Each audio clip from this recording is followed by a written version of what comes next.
Is this thing live? Is it on? Maybe? Oh, what's that?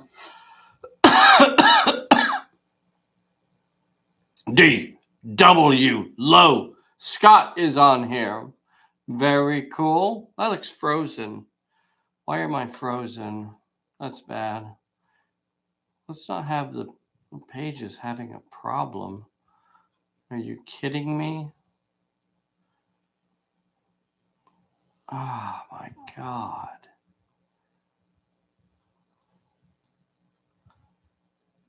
La la la la la la la la la la la la la la la la la la la la. La la la la la la. Hey, Mortis005, how are you doing in Utah? We have William Schmidt-Motzen all the way from Germany. We got a Neil Morgan. Very, very cool. See if this thing is working. All right, we're going to call that working. Hey, we got a Manny Marino on here from California. Awesome red hat you got on Tuesday. Well, I didn't know you got a red cap. Michael is on here as well. Very cool. Bessy had to make a dash next door because Max was caterwauling.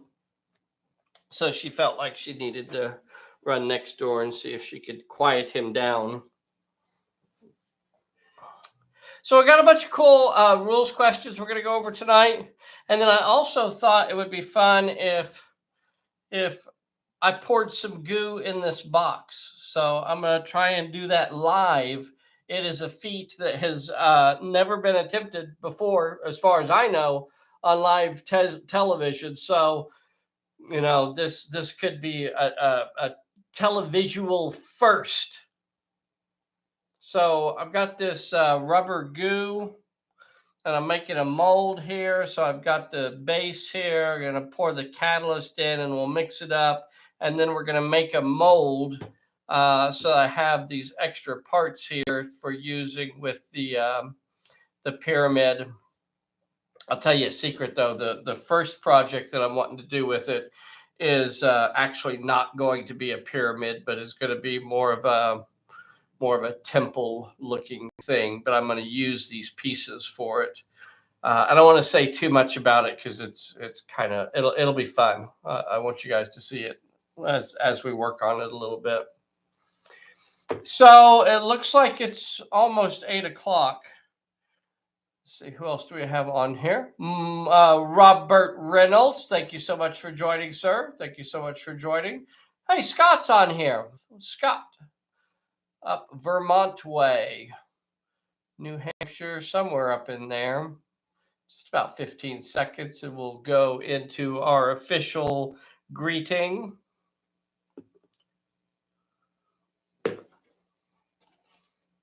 You guys do any mold making? You ever use this stuff to make molds? Anybody out there use this stuff? I've only used it a few times. It works pretty well. It's not very complicated, and it's a relatively small amount. So there's not a lot of measuring that I do because I just pour all of the catalyst into all of the base and hope for the best. Figure that's got to be the right amount. So it's not like I use half of the jar and half of the catalyst or anything like that. For most of the projects I use, I'm going to use the whole jar and all the catalyst as well. Let's see, who else is on here? I have to make my bullet dice. Very cool. Very cool. Yeah. Did you get one of those? It's like what is it? The ice cube maker one? Is that what you got? I'd really like to get ours put together. I like ours better than what I've seen out on the market. Um, just a few little things about it that I kind of like ours better, but I'd like to make it available for folks that would want it. At this point, I got to go back and try and find the STL files because I really don't know where they are. It wasn't a particularly difficult project to put together, and I designed all of that myself, but um, I don't have necessarily all of the software or the 3D printer, access to that anymore either. So hopefully I can track down the old STL files and still get some use out of them. So baby time is on Monday. So we are expecting the delivery of baby June on on Monday. Still fighting this stupid cough. And so that's going to be exciting. Yes, that's what I'm talking about. I think that's what Mortis is talking about also, is the chamber and the little counters that we put in it. Oh, Mortis says they 3D designed a 6-sided that looks like a 45 and then cast in resin. Interesting. I'd like to see pictures of that. You ought to throw some pictures of that maybe up on the players group. I'd like to see. I'm not quite sure. I'd like to see how you did that. That sounds really interesting. It's okay. You'll be all right. Look, everybody. It's the world's most dangerous Bessy right there. Look at her. Look at her right there. No, he's crying again. So let's get this stuff going here. I do have some questions. I had quite a few questions that came up this week, and that's exciting. It's always fun when we have questions that come up on the players group. So we always like seeing questions because it means folks are actually playing. That's the fun part for me. I think is the idea that people are actually looking at the rules and playing and trying to get it figured out. Good luck.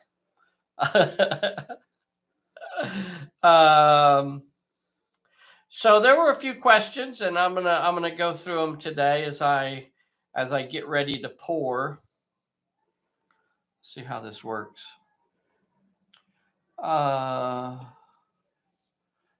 Posted them on my Etsy store, Hamster of Destruction. Okay. Maybe I can get over there and look at it. The bullet counter is cool, but we just use. Oh, right. Well, you can just like pop off a round, at the end of each turn. When it goes click, it's the last turn. Yeah, I mean that's sure. I mean, I don't see any issues with that. Seems like that's how you should do it.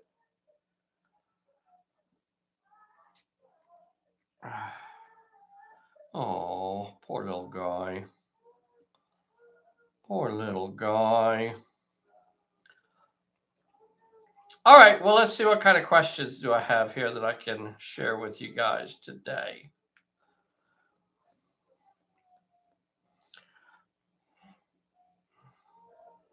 Ooh, that's strong smelling Is stuff. it strong? It is strong. What do you mean, the smell? Yeah. I don't smell it. Don't smell a thing. It's probably because you've been huffing it. I can't smell a thing.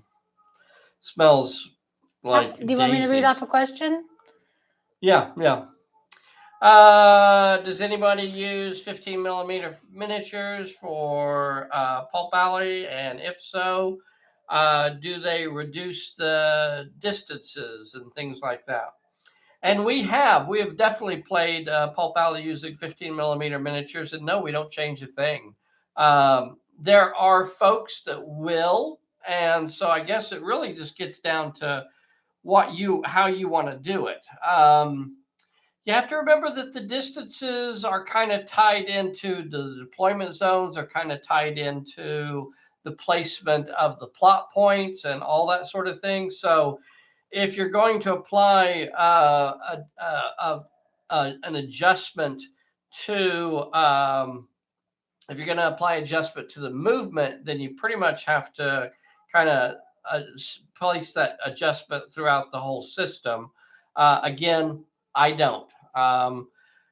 Before we did Pulp Alley, and I'm going back, 20 years here, 15 years, we played a lot of 15 millimeter games, and a lot of them you basically use the same movement that I use in Pulp Alley. You could move 6 inches and you could run 12 inches, and we did that for 15 millimeter, and that's what we use for the 28s too. So I don't actually change anything. A dude posted a Stargate looking train. Yeah, that looked cool. I think that was Jim Stute that did that.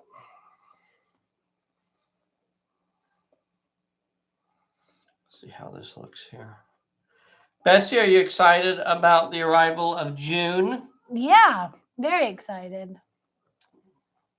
When is June going to be here? She's going to be here Monday morning. Monday morning. We even had the tracking number. Delivery from the stork. I hope this is mixed good enough. Me too, because we're on live TV. I know. How embarrassing would that be? This is a first.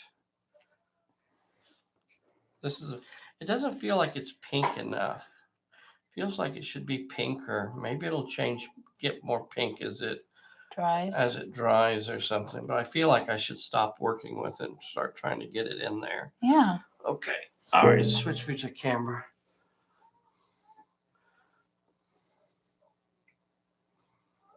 So what are you doing anyway? Did you already explain it? This is, what'd you say? Did you already explain it? I don't know what you mean. Well, what are you doing? What are you creating? I'm creating a mold of these two pieces so that it'll be a little more efficient for me when I'm making these pieces. That it will. So instead of individually. Yeah. Kind of make them bigger. There'll be pieces that are put together.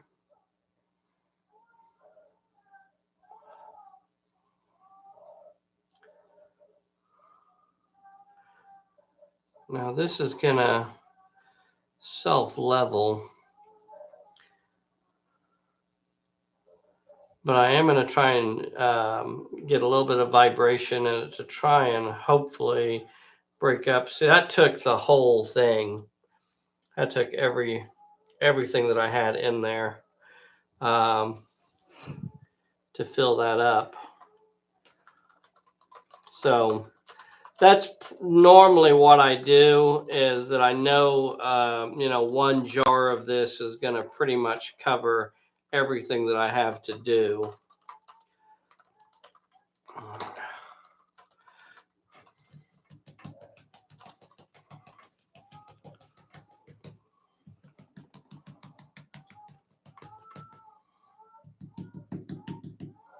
Now this is going to self-level. It'll all flatten out very nicely.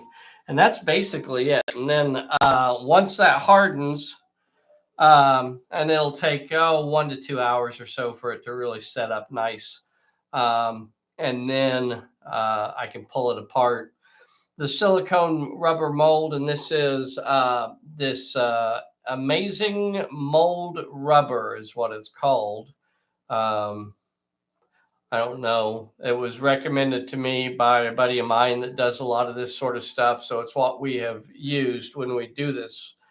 See, look at that big bubble that came out right there. That was cool.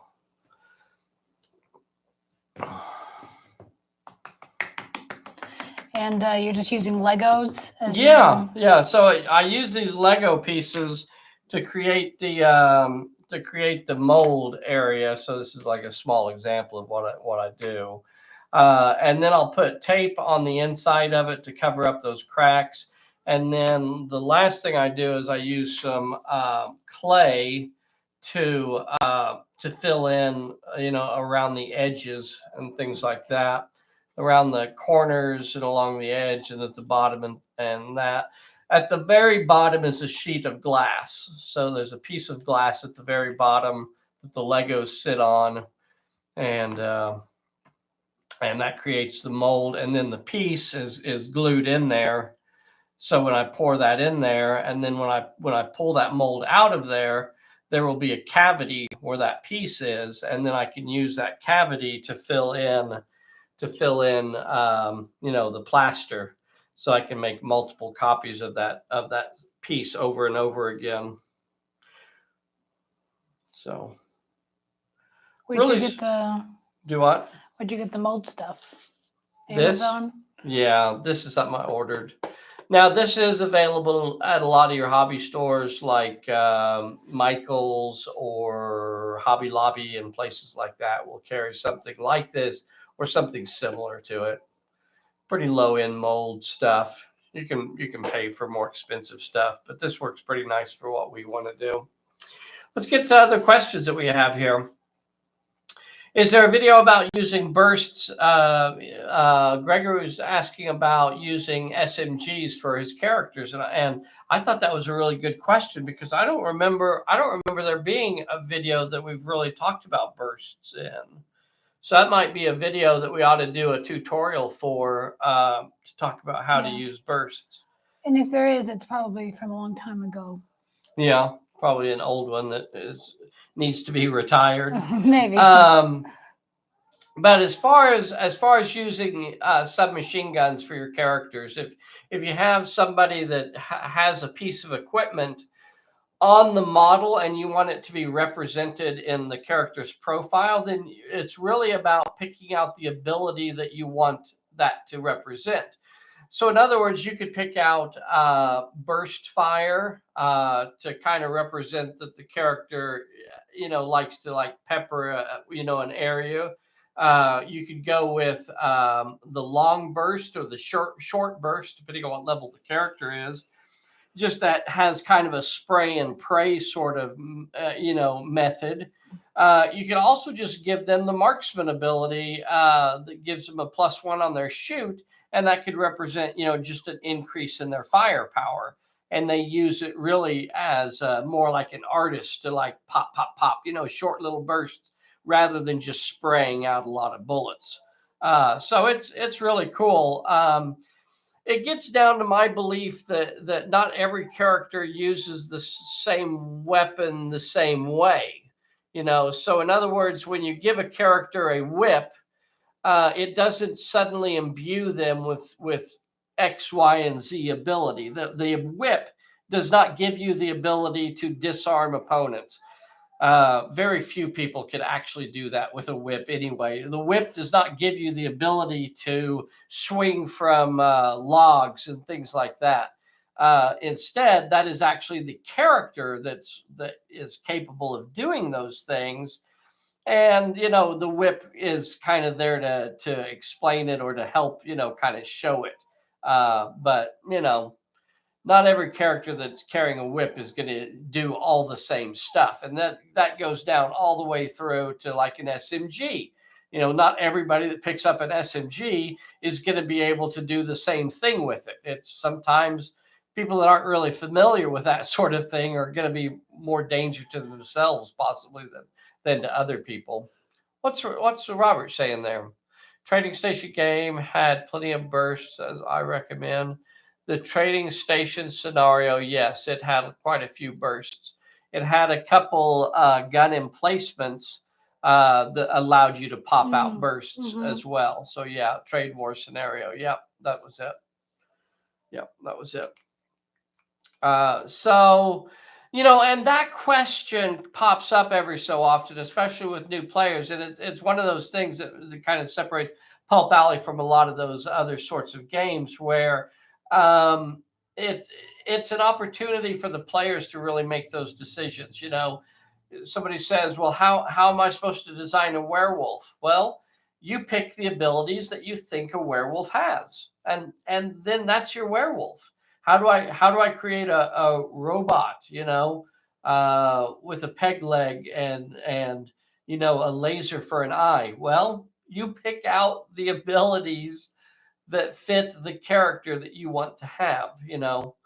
Um, it's one of those things about Pulp Alley that I think makes it fun, is that you create the werewolf the way you want it to be. You create the zombie the way you imagine it, rather than just taking a template and saying, okay, this is what zombies do in Pulp Alley. Because there's lots of different ways that you can go about doing those sorts of things. Somebody was asking about the D6 characters that have the asterisk next to it, and yes, if your character has an asterisk next to their health, whether it's a D6 or it's a D8, if that character suffers fails their health check, then they are simply removed from play. They do not go down. They do not normally make recovery checks. They're simply removed from play. If I get hit and I pass all health checks, is there any other penalty? No. If you get hit, if you suffer hits and you pass your health check, then you don't suffer any extra penalties, unless the opponent has a card in their hand that they can play because you suffered hits. Yeah. So there are cards that can give you a penalty, but not normally. Normally, if you pass your health check, then you're okay and you continue on. But there are fortune cards that can be played on you. Yeah. At those times. Movement comes first. Do you have to move first, or can I perform an action and then move? There's a very specific reason why you're not allowed to do the action and then move. And of course, everybody wants to do it that way because they want to be tricky. Ha ha, look at me. I'm going to shoot, and then I'm going to move around the corner and hide from you. Ha ha. And it's just goofy. Or I'm going to do the plot point, and then I'm going to move. Ha ha, I got away. The reason Pulp Alley doesn't do it that way is because performing an action or getting into a fight is one of those moments in the game that other characters should have the opportunity to react to.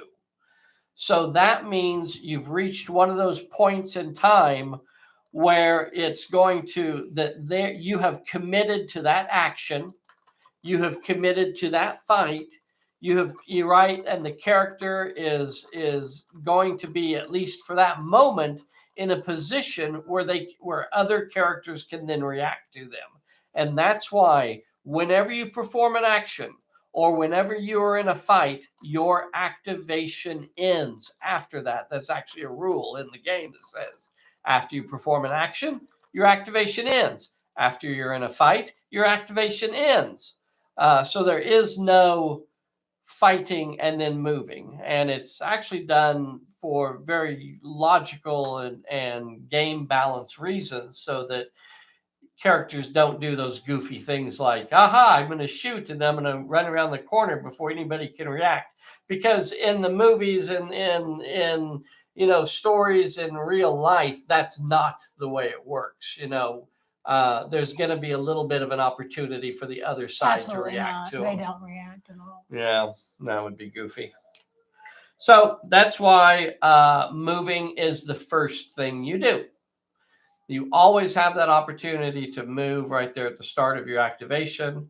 But if you choose not to or whatever, sometimes you can't move, like if you're already engaged or something like that. But is there an advantage to doing the minor plot points, or can I just go for the major plot point? And that's really a question that can be answered by the specific scenario. Yeah. So some scenarios will have special rules in there that say you must complete a minor plot point before you can do the major plot point. But if there's not a rule about that, like if you look at just the basic scenario, smash and grab, there's no rule that prevents you from going straight for the major plot point. So go for it. Is there an advantage to doing the minors? Maybe, because if you pick up those minor plot points, frequently they're going to give you advantages during the scenario with a +1 cunning or a +1 might or +1 finesse or other advantages. And then at the end of the scenario, they are going to give you resources. So yeah, all of those plot points are worth grabbing. There are advantages to getting all the plot points, but oftentimes there's not a requirement to get a minor plot point before you go for the major plot point. Okay, boys and girls, do y'all have any questions? Andrew's out there. Pretty excited to give it a shot. Awesome, Andrew. Thank you so much. I hope you let us know if you have any questions. Do we have any questions from folks out there? Any questions from folks? I guess we're going to call that good. Please make sure you take a moment right now and hit that like button for us. If you're not a subscriber, you ought to be. Make sure you hit that subscribe button. Our next video will be on Sunday, and I haven't really figured out what the scenario is going to be, which is bad because I've got to do a setup video probably tonight. So I guess within the next 15 minutes or so, I got to come up with something, which is pretty much how I operate around here. Boys and girls, thank you so much for joining us tonight. Definitely appreciate it. I guess the next time you see Bessy, maybe we'll have a baby June. No, because you'll see on Sunday. But then come Monday, we're expecting that we even have the tracking number for baby June. So she's supposed to be coming any moment now. Baby June. Yep. All right. I guess if that's all the questions we have. Thank you guys so much for joining. We will see you next time. Bye, everybody. Cue the orchestra. Dun, dun, dun, dun, dun, dun. We really got to get some music. Dun, dun, dun, dun, dun, dun, dun. I believe they're starting to suspect that we don't actually have an orchestra. I think dun, they dun, know. Dun, dun, dun, dun, dun, dun, dun, dun, dun. They may just think that I'm making those sounds. Dun, dun, dun, dun, dun, dun, dun, dun, dun, dun, Maybe because dun, you dun, dun, talk. dun, dun, dun.